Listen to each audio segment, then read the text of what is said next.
যে আমার পড়ালেখা ভালো লাগে না, তাকে যদি আমি বলি যে তুমি তো মদিনা শরীফের ইমাম সাহেব হবে, এখানে আরো তাকে ঘায়েল করা যাবে, কুমন্ত্রণা দেওয়া যাবে, বুঝতে পারছেন?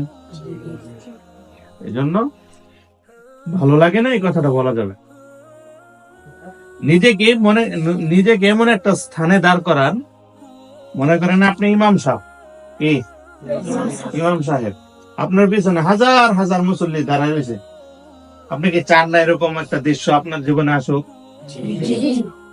হ্যাঁ, আমি ইমামতি করব, আমার পিছনে হাজার হাজার মুসল্লি দাঁড়ায় রয়েছে, এরকম একটা দৃশ্য, এরকম একটা স্বপ্ন আমরা দেখলে কি দোষের?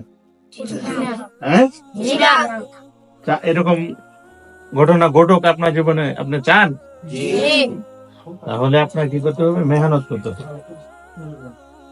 যে বলে আমার পড়ালেখা ভালো লাগে না, আমি পড়ালেখা করব না, তাকে থাকবে। তাহলে আমরা কষ্ট করতে রাজি আছি তো ইনশাআল্লাহ? আল্লাহ তাআলা আমাদের সবাইকে কবুল করুন।